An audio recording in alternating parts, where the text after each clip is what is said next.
가정에서 답답한 가운데 계셔서 오늘 죽어도 교회 나와야 되겠다 해서 나와서 예배드리는 여러분께도 감사 말씀드리고, 또 영상으로 또 예배하면서 이 시간 함께 말씀에 귀를 기울이는 여러분 모두에게도 주님의 사랑과 은혜가 늘 넘치기를 바랍니다.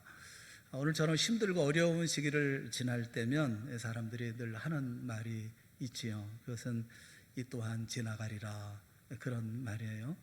지나가겠죠. 빨리 지나갔으면 좋겠다라는 마음을 가지고 그렇게 얘기합니다만, 좋을 때도 그런 얘기 합니까? 좋은 시절이 금방 스쳐 지나가기를 원하는 사람은 아무도 없죠. 좋은 시절은 영원히 지속됐으면 하는 바람이 있죠. 어찌되었든 금방이 됐든 나중이 되었든 모든 것, 좋은 일이든 좋지 않은 일이든 지나가기 마련입니다. 코로나19 시대, 이거 언제까지 계속 되어질까요? 이 또한 지나가리라 하면서 그저 손 놓고 마냥 기다리고 있으면 될까요?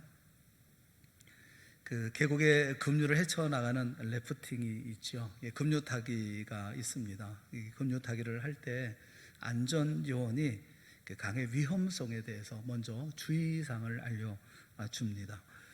몇 가지 주의사항이 있는데, 만약에 뗏목에서 떨어졌을 경우에는 일어서려고 하지 말라, 또 바위를 붙잡으려고 하지 말라, 또 강과 싸우려고 하지 말라, 그렇게 충고를 한답니다. 그러면서 강조하는 말이, 강이 항상 우리를 이긴다, 강과 싸워서 우리 이기지 못한다. 그러니 떨어졌다면 긴장하지 말고 발끝은 하루 쪽으로 가도록 하고 턱을 가슴 쪽으로 당겨라. 그러면 강이 우리를 안전한 하루로 옮겨줄 것이다. 그러면서 사람들이 너무 심각해서 죽는 법이다 하면서 이렇게 충고를 해준다는 거예요. 그런데 빼어놓지 않고 하는 말 중에 하나가 무엇이냐면, 이런 어려운 가운데 이런 급류를 헤쳐나가 급류타기를 할 때, 이 래프팅을 할 때는 반드시 머리에 헬멧을 쓰라라는 것입니다. 오늘 같은 이런 어려운 시대에 우리가 해야 할 일이 많지 않죠. 어쩌면 발끝을 하루 쪽으로 가도록 하고 턱을 가슴 쪽으로 당기고, 그리고 우리의 몸을 강에 맡겨야 되지 않을까 싶어요. 그런데 그 가운데도 우리가 반드시 해야 할 일이 뭐냐면 헬멧을 써야 된다라는 겁니다. 우리 대부분의 인생은 우여곡절에 부딪히고 비틀리고 깨지고 갑작스럽게 중단되는 굴곡 많은 인생을 살아갑니다. 이렇게 인생의 격한 급류의 물결 속에 던져진 우리가 반드시 해야 할 일이 있다고 한다면, 그것은 바로 머리를 보호하는 거죠. 머리에 헬멧을 쓰는 겁니다. 오늘 본문의 말씀에 보면 그 경량 속에 믿음의 헬멧을 쓴 사람들에 대한 이야기를 우리에게 들려주고 있습니다. 주후 67년 7월 여름, 로마의 중심가에 커다란 화재가 발생을 했습니다. 알려진 것처럼 네로 황제가 저지른 방화였지요. 불타는 로마를 바라보면서 네로는 광적으로 춤을 추고 시를 지어 노래했다고 알려집니다. 이 무서운 화재는 로마 시내 안에 9일 동안을 계속 화재가 일어났습니다. 마침내 성난 로마 군중들의 항의가 시작되었고, 네로는 그 희생양으로 그리스도인들을 삼았던 것이죠. 그리스도인들이 방화범이라고 소문을 내고 그리스도인들을 박해하기 시작했습니다. 수많은 그리스도인들이 원형 경기장에 끌려가기도 했고, 또 짐승에게 찢기기도 했고, 또 십자가에 달렸고, 많은 사람들이 순교를 당했습니다. 이 일 까닭에 대부분의 그리스도인들이 로마를 떠났습니다. 그리고 소아시아 또 많은 저로 흩어져 갔죠. 특별히 소아시아의 바위 굴 속에 들어가 피신했던 많은 분들이 계십니다. 굴 속에 피신했던 그리스도인들은 그 속에 들어가서 다시는 세상 구경하지 못할 거다라는 생각을 했던 것이죠. 바로 이때 이 흩어진 이 그리스도인들을 향해서 예수님의 수제자인 베드로가 편지를 그들에게 보낸 것입니다. 그것이 바로 베드로 전서예요. 베드로 전서 1장 1절은 이렇게 시작을 합니다. 예수 그리스도의 사도 베드로는 본도, 갈라디아, 갑바도기아, 아시아와 비두니아에 흩어진 나그네, 그러니까 이들이 머문 도시들 가운데 그 갑바도기아라는 지명이 보여요. 갑바도기아는 도시 전체가 거대한 바위굴로 만들어진 그런 곳이죠. 이 시대 그리스도인들이 로마의 박해를 피해서 동굴 속에서 공동 생활을 했던 것입니다. 그들에게 편지를 보내는 거예요. 2절에 보면 곧 하나님 아버지의 미리 하심을 따라 성령이 거룩하게 하심으로 순종함과 예수 그리스도의 핏부림을 얻기 위하여 택하심을 입은 자들에게 편지하노니 은혜와 평강이 너에게 더욱 많을지어다. 이렇게 인사를 건네고 있는 것입니다. 그러면서 이제 다시 하고 싶은 말들을 시작을 해요. 오늘 본문은 3절부터 이렇게 시작이 되어지죠. 3절 말씀을 우리 한번 다 같이 읽어보겠습니다. 시작. 우리 주 예수 그리스도의 아버지 하나님을 찬송하리로다. 그의 많으신 긍휼대로 예수 그리스도를 죽은 자 가운데서 부활하게 하심으로 말미암아 우리를 거듭나게 하사 산 소망이 있게 하시며. 이 3절에 우리가 주목할 만한 단어는 산 소망이라는 단어예요. 에피다 조산, 살아있는 소망, living hope, 살아있는 희망이라는 단어죠. 사도 베드로는 모든 것을 다 포기하고 흩어졌던 당시의 그리스도인들에게 그들이 그럼에도 불구하고 희망을 가지고 살아야 할 이유가 있다라고 말씀하고 계신 것입니다. 우리는 매주일 답답하고 속상한 그런 분위기 속에서 이 주일을 맞습니다. 우울함과 낭패감 또 낙심과 낙담이 어두운 구름처럼 우리를 덮고 있어요. 어딜 가나 누구를 만나나 대화의 주제는 단 하나입니다. 코로나19죠. 언제 이 코로나19가 사라질까? 이 경제적인 고통은 언제 해결이 될까? 이 박해를 받고 흩어져 굴 속에서 살아야만 했었던 초대교회의 성도들은 아마도 우리보다 훨씬 더한 고통과 죽음의 위기 속에서 경제적인 압박 속에서 살고 있었을 것입니다. 그런 그들에게 베드로는 편지를 보내고 있는 거예요. 그처럼 베드로는 오늘 이곳 우리 살고 있는 오늘을 살고 있는 우리들에게 우리가 그럼에도 불구하고 희망을 갖고 살아야 할 충분한 이유가 있다라고 그들에게 선포했던 것처럼 선포하고 있는 것입니다. 그렇다면 우리가 희망을 가지고 살아야 할 이유가 무엇일까요? 이 경략의 세월 속에 우리가 우리의 머리에 단단히 쓰고 있어야 할 헬멧은 어떤 것일까요? 그것은 바로 믿음의 헬멧입니다. 어떤 믿음을 가지고 있어야 됩니까? 우리가 받을 유산이 있음을 확실하게 믿는 믿음의 헬멧을 반드시 써야 한다라는 것입니다. 그래서 우리가 첫 번째 생각을 해보려고 하는 것은, 그렇다면 구원받은 우리가 받을 유산은 도대체 뭔가? 우리가 받을 유산은, 우리가 누릴 유산은 어떤 것인가? 하나님께서 약속하신 유산은 어떤 것인가? 라는 거예요. 성경에는 그리스도인의 유산에 대해서 많은 말씀을 하고 계십니다. 히브리서 9장 15절 말씀에 보면, 그는 새 언약의 중보자, 그는 예수 그리스도죠. 그는 새 언약의 중보자시니 이는 첫 언약 때의 범한 죄에서 속량하려고 죽으사 부르심은 입은 자들로 하여금 영원한 기업의 약속을 얻게 하려 하심이라. 이렇게 말씀하고 있어요. 예수님 십자가의 죽으심으로 새롭게 맺은 이 언약, 이 영원한 기업의 언약, 이것이 주님과 우리와의 언약 관계의 핵심인 내용입니다. 우리는 창세전에 하나님의 자녀로 선택을 받은 자들입니다.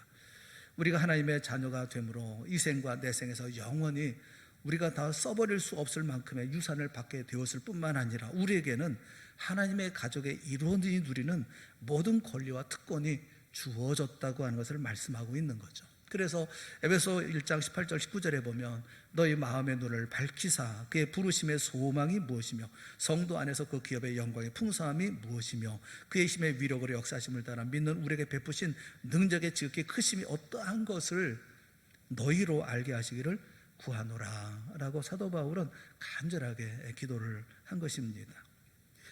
잘 아는 장로님이 계셔요. 그분에게 아들이 한 분이 계시는데, 그분은 그 아들은 전파상을 하고 있습니다.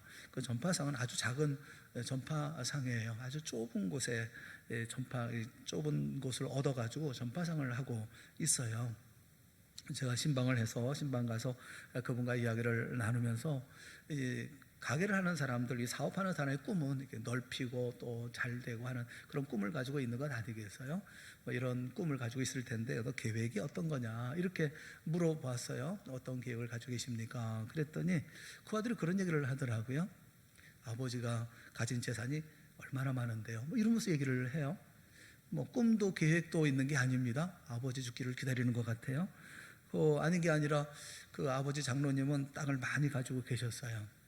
본인은 좀 어렵게 사셨는데 그 땅을 팔아서 좀 넉넉하게 좀 살면 좋겠는데 이분은 자녀들에게 물려줄 곳이라고 이 땅을 그냥 꼭 쥐고 계셨던 거예요. 그러니까 아들은 아버지가 돌아가시면 그 유산을 다 물려받게 될 거니까, 그러니까 굳이 뭐 다른 뭐 꿈이나 계획을 가질 이유가 없다, 이렇게 말하는 것처럼 느껴지더라고요. 저는 참 괘씸한 마음이 들더라고요.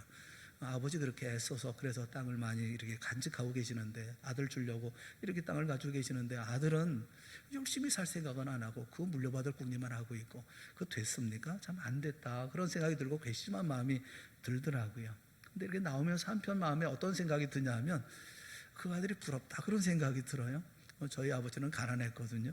우리 아버지가 좀 이렇게 땅도 많고 좀 돈도 많았으면 좋겠다, 이런 생각이 들어서 한편 마음에 부러운 마음이 없지 않더라고요. 그런데 여러분, 우리는 이미 아버지가 돈이 많든 뭐 땅이 많든 많은 것을 가지고 있든 재벌이든 아니든 그거는 상관없이 우리는 이미 상속받을 것이 많은 사람들입니다. 구원받은 우리가 받을 유산, 가진 상속이 있다고 성경 우리에게 말씀해 주고 있기 때문에 그럽니다. 어떤 상속을 우리가 누리게 될까요? 베드로는 우리에게 부활의 산 소망이 있고 또 영원한 유업이 있다, 이렇게 가르쳐 주고 있어요. 우리가 받을 것들, 그것은 부활의 산 소망 그리고 영원한 유업이 우리에게 있다, 이렇게 말씀을 하고 있습니다. 부활의 산 소망이 어떤 것입니까? 오늘 우리는 주일날 함께 모여서 하나님 앞에 예배하고 경배합니다. 원래 전통적인 유대인의 예배일은 안식일이죠. 토요일입니다. 금요일날 해질 때부터 토요일날 해질 때까지, 그때가 유대인의 안식일입니다. 그래서 지금도 변하지 않았어요. 이들은 아직도 오실 메시아를 기다리고 있습니다. 그러면서 토요일 안식일을 지키고 있어요. 아마도 유대인들은 이런 자신들의 전통을 끝까지 버리지 않을 거예요. 고집스럽게 오랫동안은 이 안식일을 지키고 있습니다. 그런데 안식 후 첫날 주일날 일단에 유대인들이 모여서 예배드리기를 시작했습니다. 그들의 전통을 깨뜨리고 파격적으로 주일날 모여서 예배드린 그 이유가 어디 있을까요? 그것은 예수님의 제자들이 부활하신 예수님을 이날 만났기 때문에 그렇습니다. 사실 십자가 사건 전후로 해서 예수님의 제자들은 풍비박산이 되었습니다. 공동체는 완전히 와해가 된 상태였습니다. 이들은 다 흩어졌습니다. 메시아라고 믿었던 예수님 십자가에 돌아가시자 제자들은 모든 것을 사실상 다 포기해버리고 말았습니다. 체념했습니다. 보따리 싸서 고향으로 돌아갔고 옛날 직업으로 다 돌아갔습니다. 그렇게 사라졌던 제자들이 한순간 다시 예루살렘으로 모이기 시작했습니다. 그리고 목숨을 걸고 복음을 증거하는 새로운 공동체로 태어났습니다. 무엇이 이들을 변하게 했을까요? 그 이유는 단 하나입니다. 부활하신 예수님을 만났기 때문입니다. 낙심해서 고향 엠마오로 향했던 제자들이 발걸음을 되돌립니다. 예루살렘으로 돌아옵니다. 그리고 복음을 위해서 생명을 바칩니다. 왜 그렇습니까? 부활하신 예수님을 엠마오로 가는 길에서 만났기 때문입니다. 예수를 만나 예수님께서 말씀을 풀어주시자 그들의 가슴이 뜨거워졌습니다. 그리고 자기들과 더불어 대화를 나누시던 분이 바로 부활하신 예수님이라는 것을 안 순간 제자들은 모든 것이 다 변해버리고 말았습니다. 발걸음을 돌려 예루살렘으로 다시 돌아가고 그리고 복음을 위해 생명을 던집니다. 이것이 부활의 공동체인 예수 그리스도의 교회의 시작이었던 것입니다. 지금도 우리는 주일에 모입니다. 왜 그렇습니까? 살아계신 부활하신 예수님이 오늘도 우리의 예배의 자리에 임재하시는 것을 우리는 믿기 때문입니다. 우리와 함께 하신 주님, 우리의 예배를 받으시는 주님, 엠마오 길에서 두 제자와 동행하셨던 그 동일하신 주님이 오늘 우리와 함께 있음을 우리는 믿습니다.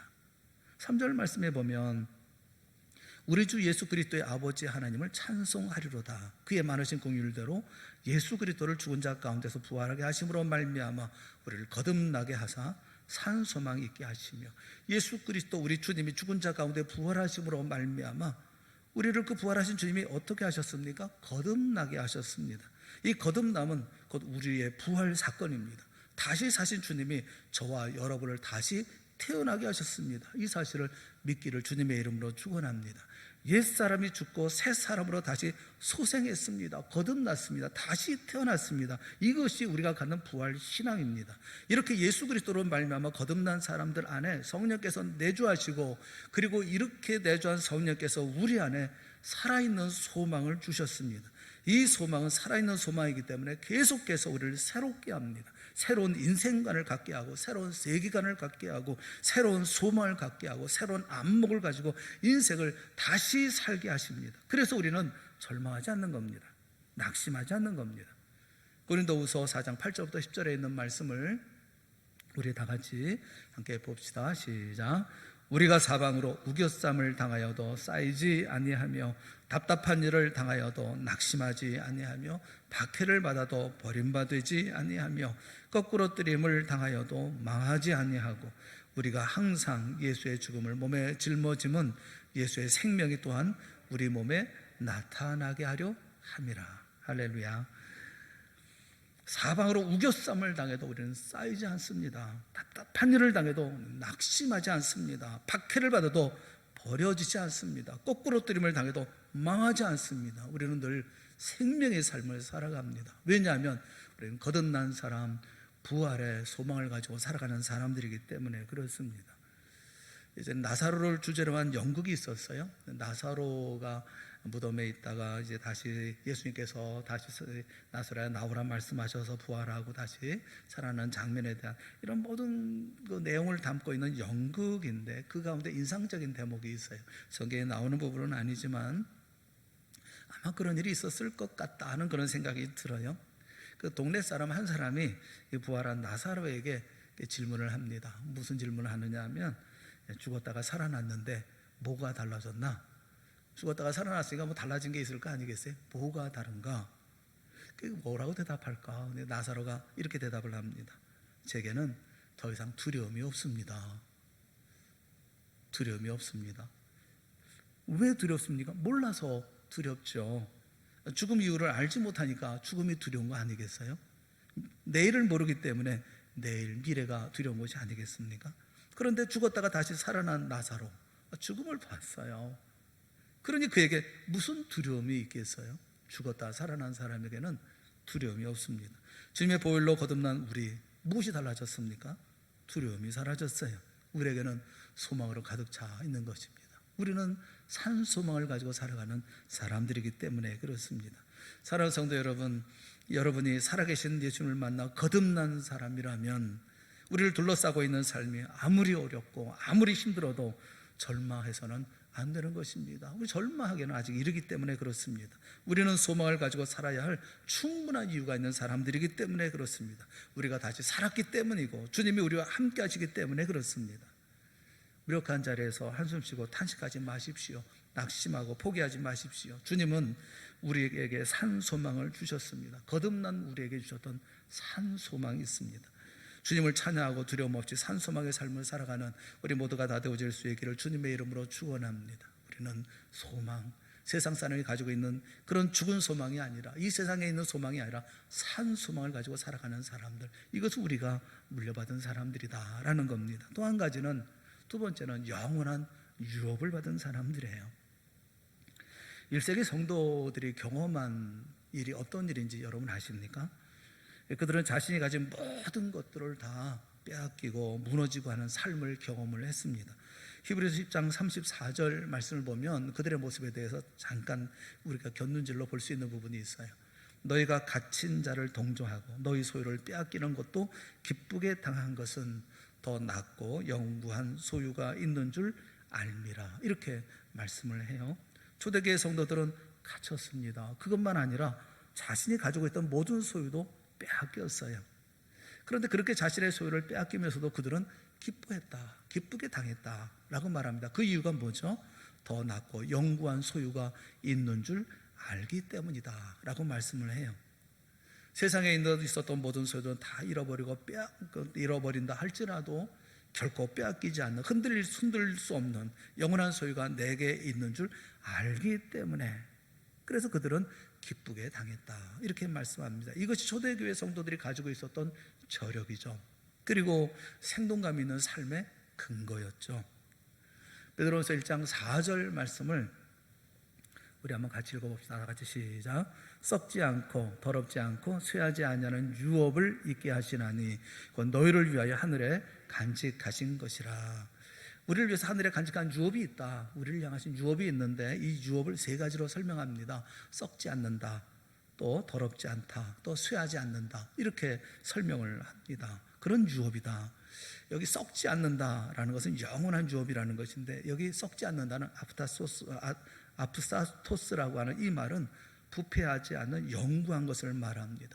이 단어가 뜻하는 바는 어떤 것이냐면, 이 부패한다 뭐 이런 것은 적군이 쳐들어와 가지고 그래서 침략을 하잖아요. 그럼 탈취하고 다 무너뜨리고 다 불지르고 엉망진창 폐허가 된 것을 이렇게 얘기하는 거예요. 베드로는 우리의 영원한 유업은 우리의 원수인 사단에 의해서 약탈되거나 손상조차 될 수 없다라고 말하고 있는 거예요. 그런 일은 절대로 없다라는 것을 말하고 있는 거죠. 이게 더럽지 않다라고 하는 것은 거룩한 유업이라는 겁니다. 여기 아미안토스라고 하는 이 말은 죄라든지 악이라든지 혹은 부패에 의해서 오염되지 않는, 더럽혀지지 않는다는 거예요. 죄의 오염에서 벗어날 수 없는 세상과는 달리 우리의 유업은 결코 더럽혀지거나 오염되거나 부패할 수 없다는 겁니다. 죄의 영향에 의해서 상처를 입거나 오염되지 않는다는 거예요. 여기 쇠하지 않는다라는 것은 불멸의 유업이라는 것인데, 아마란토스라는 이 단어는 꽃에 대해서 사용되는 그런 말이기도 합니다. 그러니까 시간에 따라서 감소되지 아니하는, 그러니까 시간에 따라서 시들지 않는, 그러니까 초자연적인 아름다움을 암시해주고 있는 그런 말이에요. 그러니까 우리가 받을 유업이 어떤 것입니까? 죽음에게도 영향받지 않고 죄에 대해서도 영향받지 아니하고 시간에 대해서 영향받지 않는 그런 하늘의 유업, 영원하고 거룩하고 불멸의 유업을 우리를 위해서 하늘에 간직하고 있다라고 말씀하고 계시는 거예요. 세상을 부패하게 만들고 또 타멸하게 만드는 죄의 영향력이라는 것을 우리가 생각할 때, 그리스도 안에서 우리의 유업은 영구한 것이고 결코 소멸되지 않는다라고 하는 것을 우리에게 말씀해 주고 있는 거죠. 그래서 우리의 유업은 누구도 흔들 수가 없습니다. 묻어낼 수가 없습니다. 빼앗길 수 없습니다. 우리에게는 이 유업이 있다고 하는 것을 생각하면 우리는 마음에 그 큰 기쁨을 가지고 감사를 가지고 그다음에 소망을 가지고 삶을 살 수밖에 없는 거죠. 그럼 구체적으로 이 유업이 어떤 겁니까? 성경이 말씀하고 있는 이 유업은 어떤 겁니까? 예수님 안에 있는 모든 것이 다 유업이에요. 이 유업은 창세로부터 우리를 위하여 예비하신 하나님의 나라이고, 온유한 자가 기업으로 받을 땅이고, 모든 천사들이 섬기는 구원받을 상속자의 자리이며, 또 온 세상의 복이고, 현재의 고난은 장차 나타날 영광과 비교할 수 없는 영광이고, 썩지 않는 유업이라고 성경은 말씀하고 있어요. 히브리서 1장 2절 말씀에 보면 예수님을 가리켜서 만유의 상속자라고 말씀하고 계십니다. 만유의 상속자라는 것은 모든 것을 상속하신 분이라는 말씀이에요. 이 세상 모든 것, 이 세상만 아니라 영적인 모든 것, 이 미래의 모든 것까지 다 상속하신 분이 예수님이라는 거예요. 그래서 예수님과 연합한 우리도 예수님 안에 있는 모든 것을 상속받는다는 것을 말씀하고 있는 겁니다. 이 모든 것이 우리의 유업이다, 그렇게 말씀하고 있는 거예요.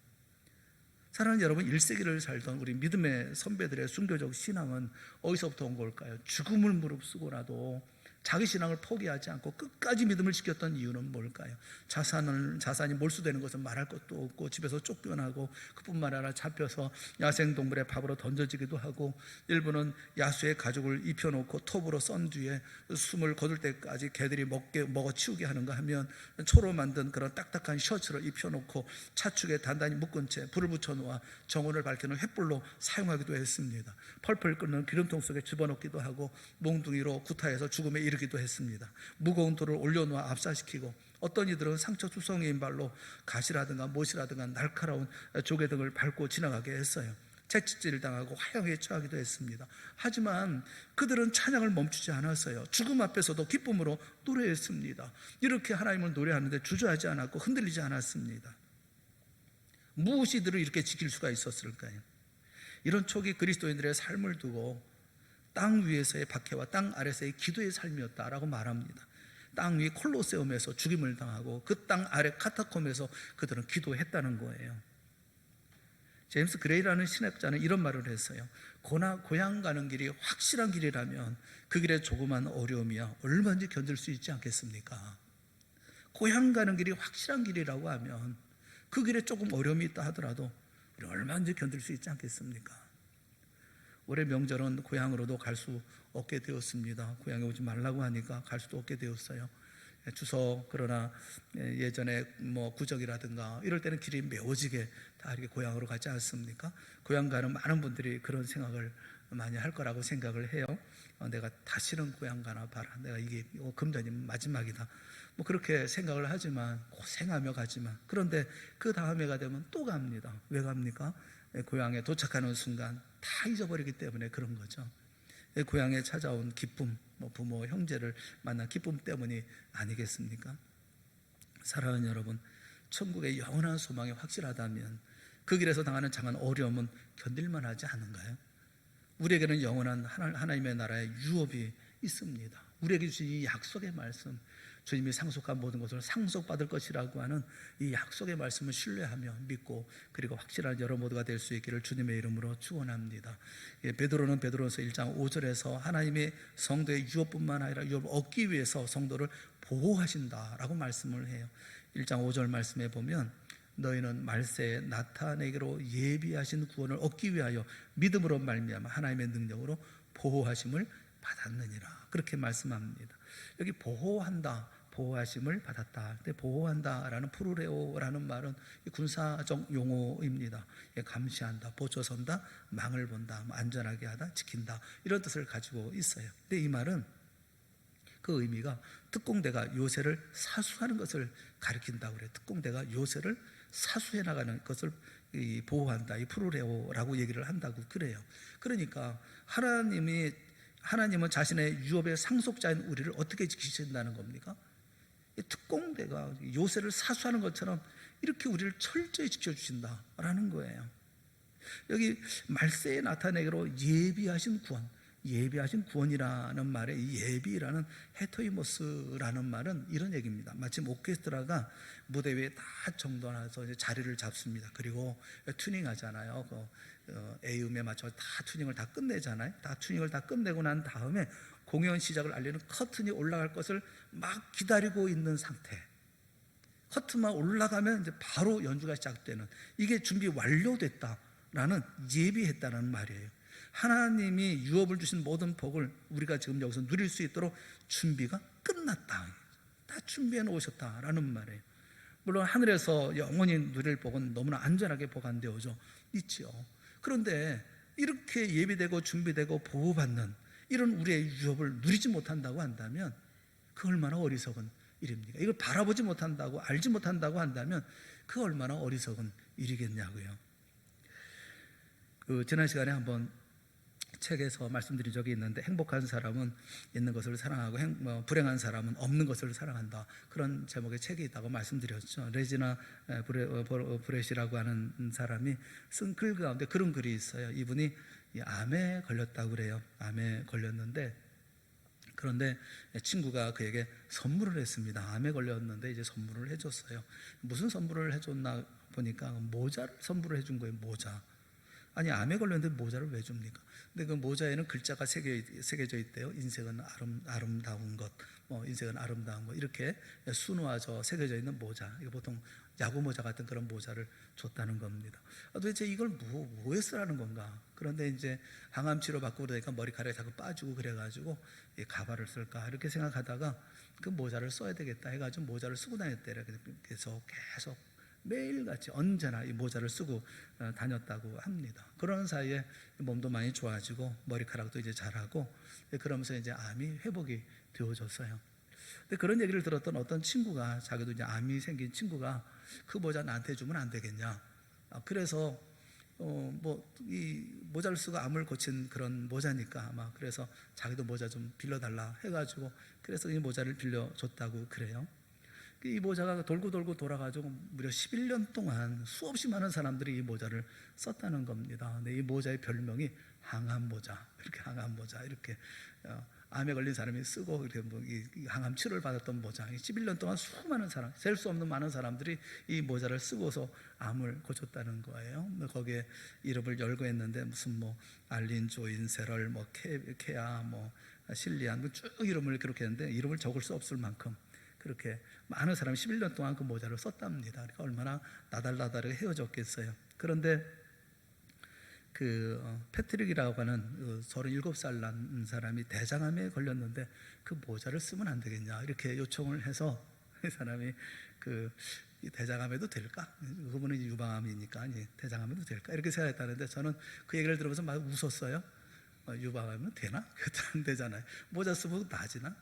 대장암이라고 되겠어요. 근데 그 아마 이걸 빌려준 모양이고 아마 그 모자를 썼던 모양입니다. 근데 그 어머니가, 그 패트릭이라는 사람의 어머니가 그 모자를 만든 회사를 찾아가서 거기서 이제 모자를 한 박스 사가지고 많은 사람들이 다 나눠주고 모자를 쓰고 난 다음에 자기 아들에게 편지를, 이 사진을 보내도록, 이제 SNS를 통해서 사진을 보내도록 해서 힘을 주려고 이제 아마 그러면서 회사에다가 이 얘기를 알려줬고, 또 회사는 그 라이프 이즈 굿 컴퍼니라고 하는 이 회사에서는 또 그 이야기를 듣고서 캠페인을 하면서 이제 모자를 많은 사람에게 나눠주는 그런 일이 있었다는 거예요.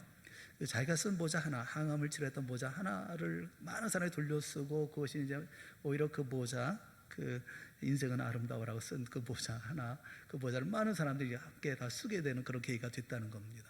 저는 보면서 그런 생각이 들어요. 하잘것없는 모자 하나도, 그 모자 하나에 자기의 건강을 걸고 또 소망을 갖고 바람을 갖고 그렇게 세상 사람들이 살아가는 모습을 보면서 우리는 확실한 유업이 있고, 우리가 확실한 약속이 있고, 주께 예비하신 분명한 사랑의 놀라운 역사들이 있음에도 불구하고 왜 우리는 그걸 누리지 못할까? 왜 소망하지 못할까? 왜 바라지를 못할까? 왜 우리가 이것을 위해 우리를 애쓰고 노력하며 삶을 살지 못할까 하는 생각이 많이 들더라고요. 하나님이 유업을 주시도록 준비 완료해 두셨고 상속자인 우리를 철저히 지켜주심에도 불구하고 우리가 이 상속을 누리지 못한다면, 얻을 수 없다고 한다면 그 얼마나 그 불행한 일이겠어요. 그래서 믿음의 헬멧을 쓰라는 겁니다. 부활의 산 소망을 품고 영원한 유업을 소유할 수 있다고 하는 믿음을 갖는 헬멧을 쓰자는 겁니다. 어려울 때 이런 그 헬멧을 쓰자는 거예요. 두 번째, 그래서 이 믿음을 확실하게 갖기 위하여 이 경량과 금류의 이 세상 속에서 믿음의 헬멧을 쓰는 것은 굉장히 중요하다. 왜 중요한가? 이걸 지금 설명을 하고 있어요. 7절 말씀에 설명을 하고 있습니다. 7절 말씀 우리 한번 같이 읽어보겠습니다. 다시 시작. 너희 믿음의 확실함은 불로 연단하여도 없어질 금보다 더 귀하여 예수 그리스도께서 나타나실 때에 칭찬과 영광과 존귀를 얻게 할 것이니라. 이 말씀을 좀 더 쉬운 성경을 가지고 이렇게 여러분이 한번 보시면 훨씬 더 쉽게 이해할 수 있을 것 같아요. 쉬운 성경은 베드로전서 1장 7절에 이렇게 번역을 했어요. 다 같이 보죠. 이 시험들은 여러분의 믿음이 얼마나 강하고 순수한지 알아보기 위한 것일 뿐입니다. 순수한 믿음은 금보다 훨씬 귀합니다. 금은 불에 의해 단련되기는 하지만 시간이 흐르면 닳아 없어지고 마는 것입니다. 하지만 여러분의 순수한 믿음은 예수 그리스도께서 다시 오실 그날에 칭찬과 영광과 존귀를 얻게 하려는 것입니다. 이렇게 번역을 하고 있어요. 사랑하는 여러분, 너희 믿음의 확실함은 오늘 시련이 우리가 가져올 유익이 있다고 말합니다. 그것은 확실한 믿음, 순수한 믿음이라는 거예요. 여러분, 시련이 없이는 믿음이 강화되지 않습니다. 고난을 통해서 얻는 유익 중에 하나가 뭐냐면 내 믿음이 강해진다는 거예요. 내 믿음이 순수해진다는 거예요. 내 믿음의 순도가 높아진다는 거예요. 시련과 고통은 우리에게서 산소망을 끊어버리게 합니다. 시험과 고난은 우리에게서 영원한 유업을 잃어버리게 만듭니다. 믿음의 사람들은 그렇게 살아서는 안 돼요. 잃어버리는 게 아니라 오히려 더 단단히 소망을 품어야 하고 더 간절히 유업을 사모해야 하는 거예요. 그 베드로전서 1장 6절 말씀을 여러분 한번 보세요. 1장 6절 말씀 같이 한번 다 읽어봅시다. 시작. 그러므로 너희가 이제 여러 가지 시험으로 말미암아 잠깐 근심하게 되지 않을 수 없으나 오히려 크게 기뻐하는도다. 여기 여러 가지라는 포이킬로스라고 하는 이 말은 잡다한 것, 또 여러 색깔, 다채롭다, 각양각색 이런 뜻이에요. 여러 가지 색깔의 형형색색의 시험이라는 거죠. 우리는 이 시험을 이렇게 우리 형형색색의 여러 가지 종류의 시험을 이 땅에서 겪습니다. 경제적인 시련 또는 육체의 질병, 인간관계의 고통, 이런 시험들 앞에 우리는 근심하고 좌절합니다. 이 근심이라는 이 리페어라는 말은 괴롭히다, 슬프게 하다, 고통을 주다, 마음을 아프게 하다, 고통을 느낀다 이런 뜻을 가지고 있죠. 이 근심이라는 것은 마음 아프게 하고 슬프게 합니다. 그런데 그것이 잠깐이라고 말씀해요. 잠깐이라는 올리고스라는 말은 리를, 또 스몰, 아주 작은, 잠시, 가벼운, 간단한, 그렇게 표현하고 있어요. 우리에게 주어지는 시험이 긴 것 같고 오랜 것 같지만, 그러나 성경은 우리에게 말씀하기를 아주 작은 거, 가벼운 거, 간단한 거, 잠깐 지나가는 것, 이렇게 말씀하고 있어요. 그리고 오히려 크게 기뻐한다 말씀합니다. 크게 기뻐한다는 이 말은 한 단어예요. 아갈리아오라는 말인데, 대단히 기뻐한다, 뭐 기뻐 날뛴다, 이런 말입니다. 이 아갈리아오라는 말은 누가복음 1장 47절에 마리아가 아기 예수님을 임신한 후에 찬양하면서 참 기쁘다, 내 마음이 기쁘다, 너무 기쁘다 라고 얘기할 때 사용했던 말이거든요. 마리아는 처녀가 임신한 사실을 두고 내 인생 버렸어 이렇게 생각하는 게 아니라 하나님의 구원 계획에 쓰임받는 자신의 모습을 봐서 너무 기쁘다, 이렇게 표현하고 있는 거예요. 여기 말씀하고 있는 오히려 크게 기뻐한다 라는 말씀이 그런 의미예요. 고난 중에도 온몸과 그리고 마음으로 하나님의 복 주심에 영광스러운 이런 모든 것을 바라보면서 기뻐한다, 이렇게 반응한다 라는 겁니다. 그 이유가 뭡니까? 하나님의 자녀에게 있어서 모든 종류의 시험, 행형색색의 모든 시험들, 그 모두가 다 믿음의 시련이기 때문에 그렇습니다. 내 믿음을 더 강하게 하고 순수하게 하기 위한 시험들이기 때문에 그래요. 잠깐 주어지는 시험들이기 때문에 그렇습니다. 그 우리 믿음을 강화시키기 위해서 주님께서 허용하신 시련이기 때문에 그래요. 그래서 어떤 종류의 시험이든 시험을 하나님의 자녀답게 통과하면 반드시 우리는 믿음의 유익을 얻습니다. 마침내 주님 앞에 서는 날 칭찬받는 자, 영광스러운 자, 존귀한 자로 서게 되어질 것이다 말씀하고 계시는 거예요. 요즘에 보면 점점 안타깝고 답답한 마음이 많아요. 성도들이 예배에 참석하지 못하고 그러면서 우리 성도들이 믿음 생활을 잘하고 있나, 자기 믿음을 잘 간수하고 있나 하는 그런 생각이 많이 들고, 또 만나서 대화를 나누면 참 많이 힘이 들어요.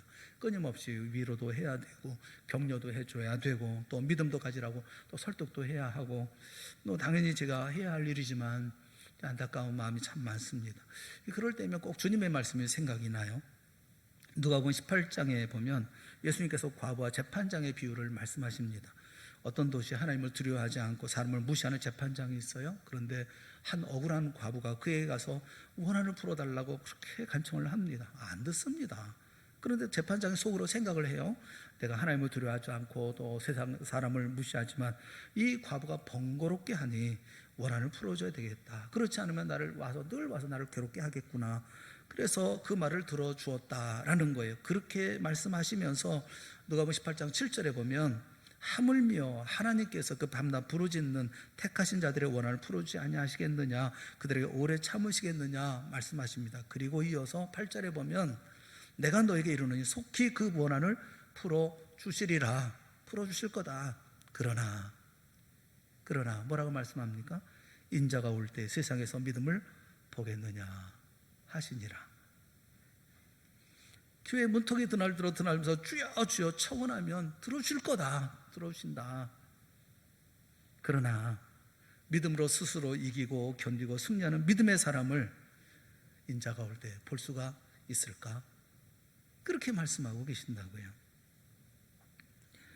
목적이 이끄는 삶이라는 책을 쓴 릭 워렌이라는 그 목사님은 이런 글을 썼어요. 저는 인생이란 언덕이 있으면 계곡이 있는 것이라고 생각하곤 했습니다. 어두운 골짜기를 지나고 있다면 그 다음 우리 앞을 기다리고 있는 것은 산의 정상이라고 말입니다. 앞이 있으면 뒤가 있는 것입니다. 하지만 이제 더는 이 말을 믿지는 않습니다. 인생은 언덕과 계곡의 굴곡진 연속이 아니라 철도 트랙에 깔린 레일을 더 닮았습니다. 레일처럼 우리 인생엔 좋은 일과 나쁜 일이 항상 함께 진행이 됩니다. 무슨 좋은 일이 일어나든 다른 한쪽에선 나쁜 일이 준비되어 있습니다. 또 아무리 나쁜 일이 일어나도 감사하다고 말할 수 있는 좋은 일도 준비되어 있기 때문입니다. 저는 그 말에 동의해요. 나쁜 일이 있고 좋은 일이 있고, 좋은 일이 지나면 나쁜 일, 나쁜 일이 지나면 좋은 일, 언덕 있는 것처럼 올라갔다 내려갔다 하는 그런 게 인생입니까? 그게 아니라 이번 말처럼 좋은 게 있으면 나쁜 것도, 나쁜 게 있으면 좋은 것도 함께 있는 우리 인생이 아닙니까? 그 자동차 경주에 출전했던 한 여성 드라이버가 그런 얘기를 했다고 그래요. 인생과 자동차 경주는 참 닮았습니다. 둘 다 커브를 돌 때 가치가 만들어집니다. 커브를 돌 때 경주에 판가름이 난다는 거예요. 좋은 일이든 나쁜 일이든 둘 다 삶의 한 부분이라는 사실을 우리가 알아야 된다라는 거예요. 사도 베드로는 밖의 시대를 살아가는 성도들에게 어떻게 살아야 할 것인지 삶의 자세에 대해서 베드로전서 3장 14절 15절에 이렇게 말씀하고 있어요. 그러나 의를 위하여 고난을 받으면 복이 있는 자니 그들의 두려워하는 것을 두려워하지 말며 근심하지 말고 너희 마음속에 그리스도를 주로 삼아 거룩하게 하고 너희 속에 있는 소망에 관한 이유를 묻는 자에게는 대답할 것을 항상 준비하되 온유와 두려움으로 하고 라고 우리의 자세에 대해서 말씀합니다. 세상에 두려워하는 거 두려워하지 말고 세상에 근심하는 거 근심하지 말라는 거예요. 너희 마음에 그리스도를 주로 삼아 거룩하게 하고 너희 속에 있는 소망에 관한 이유를 누가 물어보면 말할 수 있도록 준비하라 라는 거예요. 하나님의 아들 하나님의 딸들은 좀 다른 삶을 살아야 되는 것이 아니겠어요? 사랑하는 성도 여러분, 우리의 신분은 하나님의 온갖 복을 믿음과 소망으로 상속받은 사람들입니다. 우리가 상속할 유업은 하나님의 나라요, 온갖 신령한 복이요, 만유로서 모든 거예요. 주님이 가진 모든 것을 우리가 상속하는 것입니다. 고난 가운데서 할지라도 성령과 믿음으로 행해서 산소망 가운데 힘써 누려야 할 독특한 것들인 것입니다. 긍휼이 풍성하신 하나님이 우리의 생활 속에 산소망을 불어 넣어주셔서 생기 있는 삶을 살고 이미 배우신 유업을 누리는 우리 모두가 다 되어질 수 있기를 주님의 이름으로 축원합니다. 특별히 고난 중에 흔들리지 말고 받은 은혜와 사랑과 상속된 놀라운 복을 확실히 믿는 믿음의 헬멧을 쓰고 온몸으로 세상을 이기고 승리하여 하나님께 영광 돌리는 우리 모두가 다 되어질 수 있기를 주님의 이름으로 축원합니다. 함께 기도하겠습니다. 사랑하는 하나님 아버지, 우리에게 은혜를 베풀어 주시옵소서. 믿음의 눈을 뜨게 하여 주시옵시고 또 확신할 수 있게 하여 주시옵시며 우리에게 소망, 살아있는 소망을 다시 한번 깨우쳐 알 수 있는 우리가 되게 하시고 또 우리에게 허락하시고 예비하신 놀라운 유업들을 기억하게 하여 주시옵소서. 당당한 삶을 살게 하시고 힘 있는 삶을 살게 하여 주시옵시고 우리가 비록 어려운 가운데 있고 힘든 가운데 삶을 살고 있고 모든 것들이 다 엉망진창처럼 보여진다 할지라도 그러나 우리가 가야 할 길 끝까지 달려가기를 쉬지 아니하는 믿음의 아들 딸들이 되게 하시고 거듭난 사람들의 아름다운 삶이 되어질 수 있도록 은혜 베풀어 주시옵소서. 예수님의 이름으로 간절히 기도드리옵나이다. 아멘. 우리 다 같이 자리에서 일어나셔서 우리 543장 찬송하겠습니다.